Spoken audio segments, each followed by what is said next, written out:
السلام علیکم ورحمۃ اللہ وبرکاتہ۔ بسم اللہ الرحمن الرحیم۔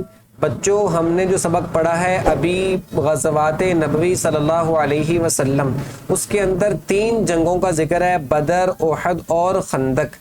اس میں ایک جنگ تھی غزوہ احد، اس کے اندر آپ صلی اللہ علیہ وسلم نے 50 تیر اندازوں کو ایک درے پر کھڑا کیا تھا کہ تم نے یہاں پر رہنا ہے، ہم جیتے یا ہارے تم نے یہ جگہ نہیں چھوڑنی۔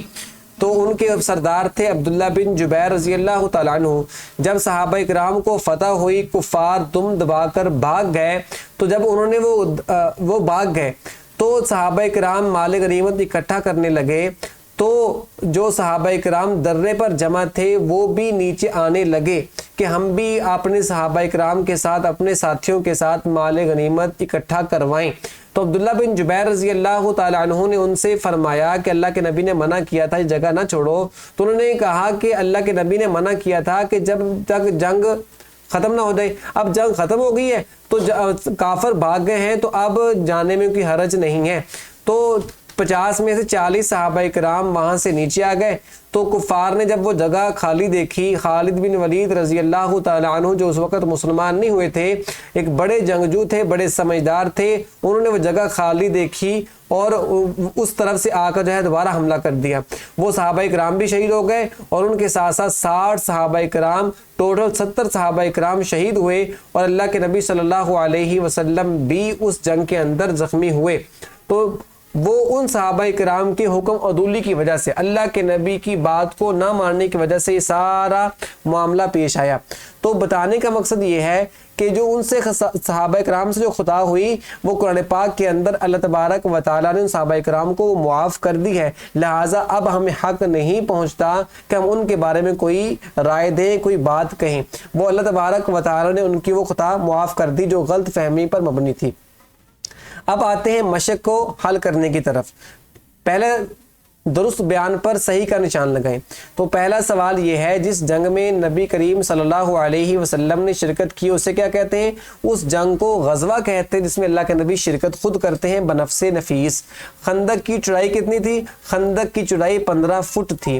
غزوہ بدر میں اسلامی لشکر کی تعداد کتنی تھی؟ غزوہ بدر میں اسلامی لشکر کی تعداد 313 تھی۔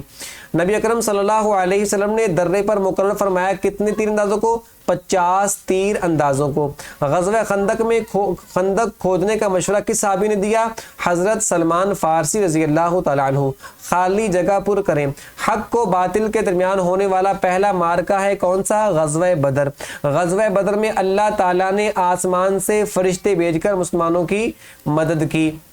غزوہ خندق میں کافروں نے مدینہ منورہ کے گرد کئی دن تک محاصرہ جاری رکھا۔ اللہ تعالیٰ نے غزوہ خندق میں مسلمانوں کو فتح سے نوازا۔ غزوات نبوی صلی اللہ علیہ وسلم کے بعد پورے عرب پر مسلمانوں کا رعب و دبدبہ قائم ہو گیا۔ مختصر جواب لکھیں۔ جہاد کا کیا مطلب ہے؟ یہ ہم نے پہلے پیراگراف کے اندر پڑھا ہے۔ جہاد کا مطلب یہ ہے، اسلام میں اللہ تعالیٰ کی رضا کی خاطر اور اس کے دین کی سربلندی کے لیے جو کوشش کی جائے اسے جہاد فی سبیل اللہ کہتے ہیں۔ یہ ہے جہاد کا مفہوم۔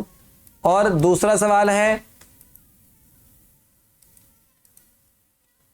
کہ غزوہ کا مفہوم کیا ہے؟ غزوہ اسے کہتے ہیں جس میں اللہ کے نبی صلی اللہ علیہ وسلم بنفس نفیس خود شرکت کریں۔ غزوہ خندق کا دوسرا نام غزوہ خندق کا احزاب ہے۔ غزوات نبوی صلی اللہ علیہ وسلم میں ہمارے لیے کیا سبق ہے؟ یہ بالکل آخری پیراگراف ہے۔ غزوات نبوی صلی اللہ علیہ وسلم میں ہمارے لیے ایک اہم سبق ہے کہ فتح اور شکست کا انحصار تعداد پر نہیں، تعداد کی وجہ سے فتح اور شکست نہیں ملتی، بلکہ ایمانی جذبے پر ہے۔ ایمانی جذبے کی وجہ سے فتح ملتی ہے۔ اللہ تعالیٰ اخلاص کے ساتھ حق پر قائم رہنے والوں کی ہمیشہ مدد کرتا ہے، انہیں کبھی تنہا نہیں چھوڑتا۔ یہ سوال کا جواب ہے جو ہم نے ابھی آخر میں پڑھا ہے مختصر سوال میں سے۔ تفسیری جواب لکھیں۔ پہلا تفسیری سوال، غزوات نبوی صلی اللہ علیہ وسلم کا تعارف لکھیں۔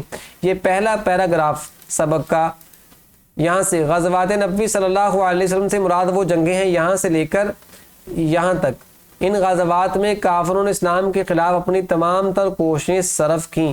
یہ پہلے 2 پیراگراف ہیں۔ پہلے تفصیلی سوال کا جواب۔ آخری تفصیلی سوال ہے کہ غزوات نبوی صلی اللہ علیہ وسلم کے نتائج اور فوائد تحریر کریں۔ یہ آخری پیراگراف میں سے اس آخری جو پیراگراف ہے اس سے اوپر والا جو پیراگراف یہ والا، ان غزوات میں آپ صلی اللہ علیہ وسلم نے بہترین حکمت عملی اپنانے کے ساتھ ساتھ مساوات، رحمدلی اور عفو و درگزر کی ایسی مثال پیش کی جس سے نہ صرف دشمنوں کو شکست ہوئی بلکہ کئی لوگوں کو راہ ہدایت پر لانے کا سبب بھی بنی۔ پورے عرب پر مسلمانوں کا رعب دبدبہ قائم ہو گیا، مسلمانوں کے یقین اور ایمان میں اضافہ ہوا، مسلمانوں کو اسلام کی تبلیغ کرنے کا بھرپور موقع میسر آیا۔ تو یہ آخری تفصیلی سوال کا جواب ہے۔ تو یہ ہمارا سبق مکمل ہوا۔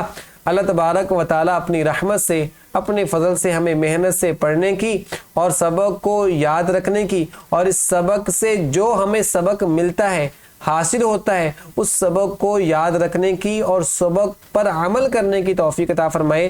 سبق کیا ہے کہ فتح ملتی ہے اللہ تعالیٰ پر جتنا ایمان مضبوط ہوگا۔ اگر ایمان کمزور ہے تو اللہ کی مدد، اللہ کی نصرت نہیں اترتی۔ تو اللہ تبارک و تعالیٰ ہمارے ہر حال میں حامی و ناصر ہوں۔